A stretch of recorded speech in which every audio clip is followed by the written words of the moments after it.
There is a recent food black market developing in the UK. Andrew Goodacre of the British Independent Retailers Association notes that the cost of living crisis is pushing people to seek alternative ways to obtain necessary items. The British Standards Institution was able to deduce that 22% of thefts from trucks and warehouses were of food and drinks. The surge in the black market for food illustrates the broader impacts of inflation on UK society. As essential goods become unaffordable, people are resorting to desperate measures, reflecting the severity of the cost of living crisis. When the cost of basic necessities is high, that even the average Briton resorts to crime, what does this mean about how the inflation is shaping the UK?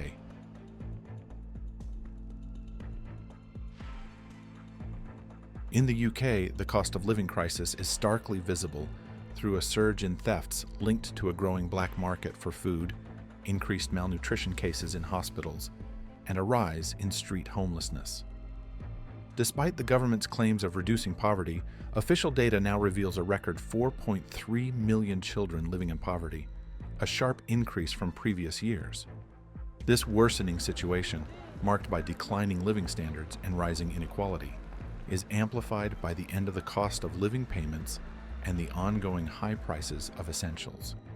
The crisis raises the urgent need for comprehensive policy changes to address the root causes of poverty and ensure basic decency for all citizens.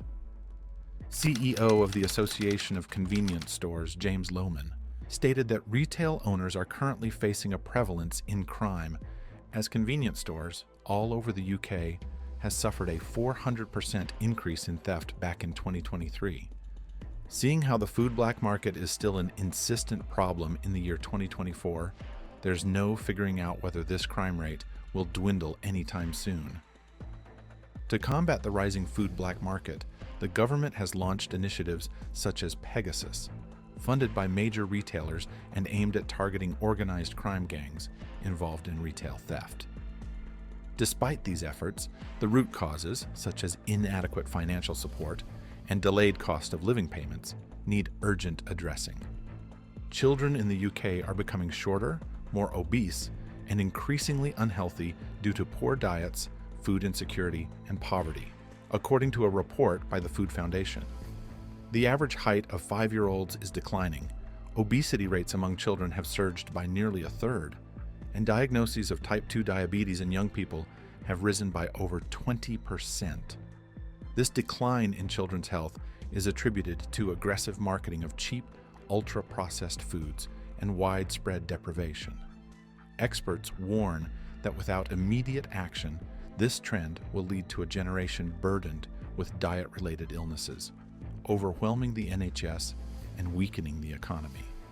The report criticizes the government's insufficient policies and urges decisive measures to make healthy food accessible and affordable. Former officials and health advocates stress the need for urgent intervention to address this crisis and invest in the nation's future health.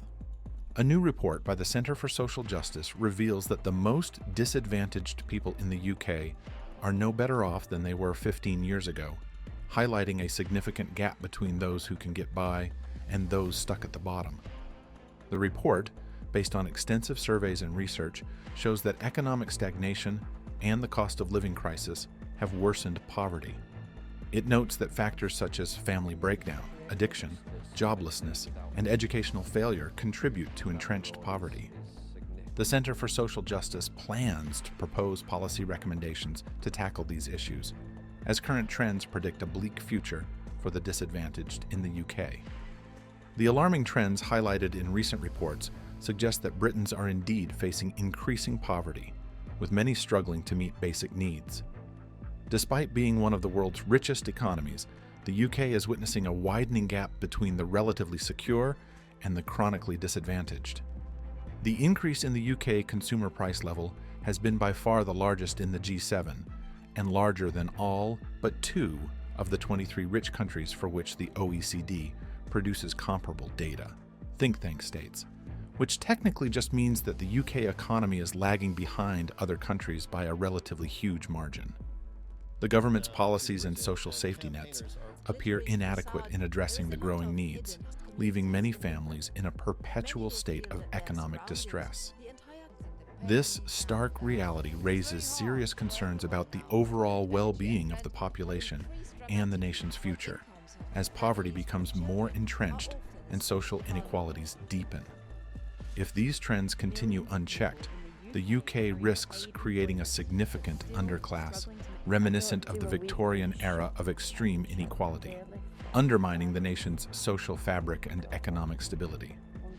The general public, for the most part, can get by, and then there is this cohort of people whose lives are marked by family breakdown, physical and mental ill health, who live in crime-ridden communities and experience multiple barriers to work.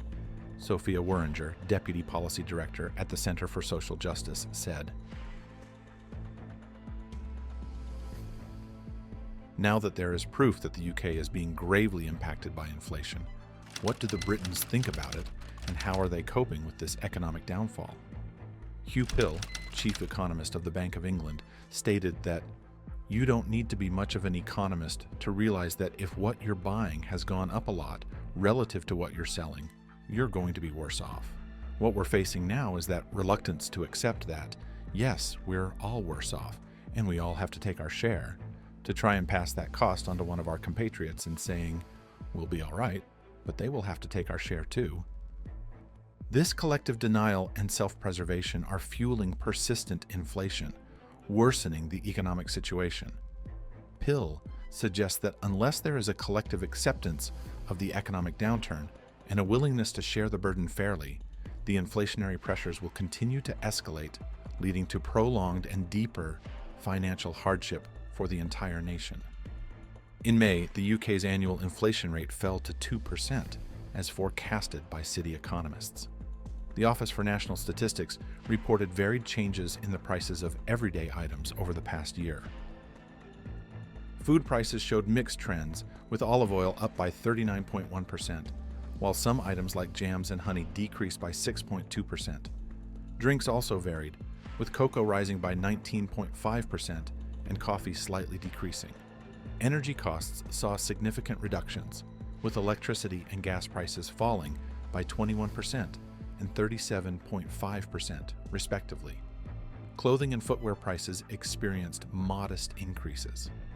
Household items and furniture showed mostly minor changes. Transportation costs were mixed, with a sharp decline in secondhand car prices and moderate increases in public transport costs. Hospitality and recreational services generally saw price hikes, particularly in holiday accommodations and museums.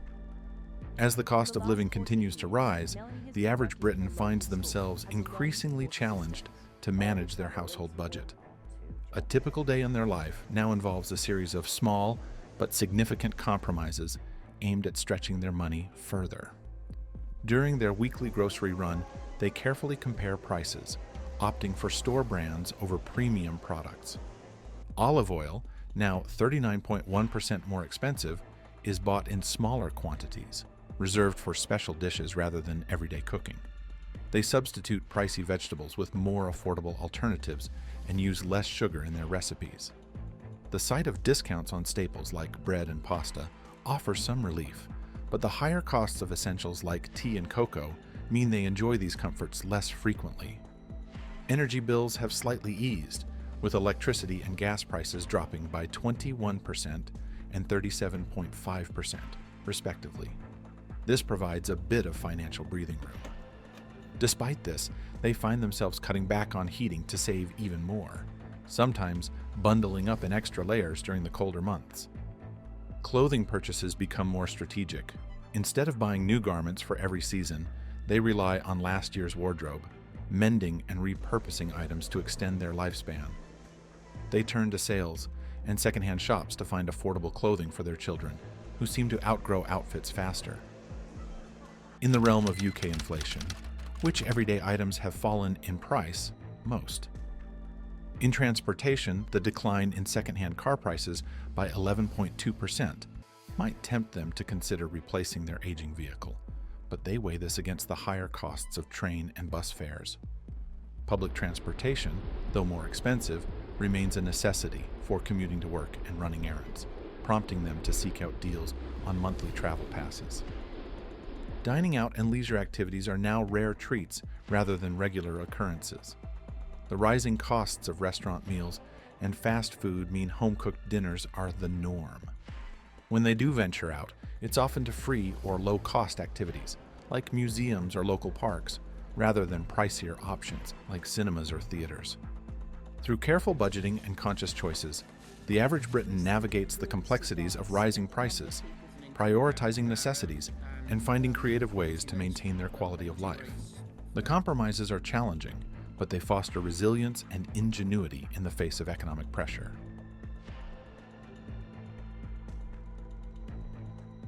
To truly know the problem that we're tackling here, we must know how it started, or at least how inflation manifested and was dealt with in past administrations. To easily envision how inflation played out in every administration, here's an infographic from the Office of National Statistics. The infographic illustrates the UK inflation rates under each Prime Minister from Winston Churchill in the early 1950s to the Prime Minister before Rishi Sunak, Liz Truss. The timeline along the bottom lists the Prime Ministers chronologically, with their portraits and terms in office, while the graph above shows the inflation rates during their tenures. The graph highlights significant peaks and troughs in inflation, particularly during the tenures of Harold Wilson and James Callaghan in the 1970s, where inflation reached around 25%, and the steady decline during Margaret Thatcher's administration in the 1980s. The infographic visually correlates the historical economic conditions with political leadership, emphasizing periods of high and low inflation over nearly 7 decades. The recent sharp increase in inflation is evident under the former Prime Minister Liz Truss, marking a concerning economic trend. But how is inflation behaving now in the current administration? In April, UK inflation fell sharply to 2.3%, its lowest level in nearly 3 years, prompting Prime Minister Rishi Sunak to call a general election for July 4th. The Office for National Statistics reported that the Consumer Prices Index, CPI inflation, decreased from 3.2% in March to 2.3% in April, marking the lowest rate since July 2021. This drop brings inflation closer to the Bank of England's 2% target and increases expectations that the bank may cut interest rates from their current 16-year high of 5.25%. The next rate-setting meeting is on June 20th, with some economists predicting a rate cut in August, instead due to concerns over ongoing price pressures in the services sector and wage increases.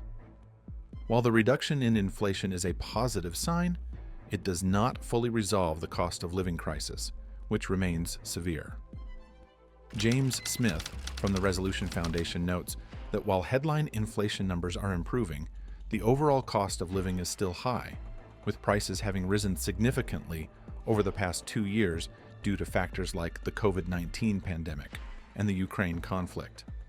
Higher interest rates implemented globally to combat inflation have helped reduce price increases and are now contributing to economic recovery in the UK. The Conservative Party hopes that the improved inflation figures and economic growth will boost their prospects in the upcoming election. Sunak used the inflation data to justify calling the election, while Labour's Rachel Reeves criticized the Conservative government for celebrating too early. Prime Minister Rishi Sunak has called a general election for Thursday, the 4th of July, despite the Conservative Party trailing Labour in the polls. The announcement comes as UK inflation falls to its lowest in 3 years at 2.3%, nearing the Bank of England's 2% target, but still above expectations. Dr. Lise Butler from City, University of London, argues that Sunak's decision is likely influenced by the recent drop in inflation. She notes that a July election might see lower voter turnout, especially among students, which could benefit the Conservatives due to their unpopularity with younger voters. Historically, the timing of elections has had little impact on turnout. The election's timing also evokes the 1945 July election, when Labour achieved a significant victory, suggesting that Labour might be poised for a strong performance again. Professor Michael Ben-Gad highlights that short-term inflation fluctuations are influenced by various factors beyond government policy, and the expectation of labor's future spending plans might contribute to current inflation pressures. Dr. Orkansaka adds that while inflation has decreased, service inflation remains high, indicating persistent domestic price pressures. High interest rates aimed at controlling inflation continue to burden British citizens and businesses. The government will likely use the inflation drop as a positive campaign point, but the economic challenges persist. But Zoe Billingham from the New Statesman said, growth alone isn't enough to end poverty in the UK. Magically boosting annual GDP figures can't be seen as an end in itself. For economic growth to enhance long-term living standards and reduce poverty, it must be accompanied by productivity improvements that result in real wage increases. Growth by itself does not ensure these benefits. Now that we've completely established the problem, is there any resolution to this cost of living crisis currently plaguing the UK? The government has largely relied on the Bank of England's monetary policy, which has included raising interest rates 11 times since December 2021 to the current rate of 4.25%. Despite these hikes, inflation has continued to rise, prompting expectations that rates will be increased further to 4.5%, to 5% by the end of the year. Other potential solutions include lowering interest rates, as seen in Turkey with disastrous results, or implementing price controls like those used successfully in France. Wage controls, reminiscent of the 1970s UK policies, are complicated by today's less unionized labor market, and higher taxes on wealth or incomes could be considered to manage pandemic savings and curb spending. Additionally, there is a growing call for a campaign against corporate greed, or greedflation, which suggests that companies might be exploiting inflation to boost profits, though this approach faces its own challenges.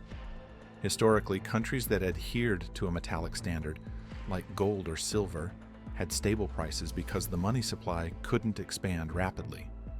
When Britain abandoned this standard during the Napoleonic Wars, inflation emerged. In the early 1820s, Britain returned to the metallic standard, stabilizing prices for nearly a century. However, when this approach was impractical, countries often resorted to introducing new currencies. As seen in post-World War I Europe with the German Reichsmark and Russian ruble. After World War II, the international monetary system was anchored to the US dollar, which itself was tied to gold. And in the 1980s, the focus shifted to controlling the money supply to manage inflation, with mixed success. By the 1990s, inflation targeting became the main tool for central banks, and inflation rates generally fell. However, this approach overlooked asset price inflation, contributing to the 2007 to 2009 financial crisis. Delving a bit into the history of inflation might give us a hint or a bit of insight as to why it continues to happen in the present. Furthermore, it gives us a glimpse of hope. If it has been happening for hundreds of years now, and it has been resolved before, then the Britons can definitely still do something about it. Following the global financial crisis, central banks used quantitative easing to inject liquidity into the economy. Although this raised concerns about future inflation, strong regulatory measures limited money growth, preventing immediate inflation. During the COVID-19 pandemic, increased government spending led to a surge in money supply and rising inflation. This resurgence of inflation highlights the fundamental role of money supply in economic stability, even as the theory that inflation comes solely from supply shortages persists. To tackle the ongoing inflation in the UK in 2024, policymakers can draw on historical lessons about the role of monetary standards and inflation control measures. Historically, stable prices were achieved under a metallic standard where the money supply was limited, while the abandonment of such standards led to inflation, as seen in Britain during the Napoleonic Wars. In modern contexts, a return to a form of disciplined monetary policy could be beneficial. For instance, the use of inflation targeting, which proved effective in the 1990s, could be re-emphasized, with the Bank of England setting clear inflation goals and maintaining credibility in achieving these targets. Additionally, the current economic situation emphasizes the need for a balanced approach. integrating measures like controlling the money supply, setting prudent fiscal policies, and avoiding excessive government spending, similar to the post-2007 financial crisis strategies. By focusing on both traditional monetary controls and adapting to current economic conditions, the UK can more effectively address inflationary pressures and stabilize the economy for the future. So you see, it's not too late for the Britons after all. Addressing the UK's 2024 inflation crisis requires a blend of historical lessons and modern strategies. By revisiting successful practices, like inflation targeting from the 1990s and ensuring disciplined monetary policies, the UK can stabilize prices and foster economic stability. Combining these historical insights with current measures will help navigate the challenges of high inflation and secure a more resilient economic future. Thanks for watching.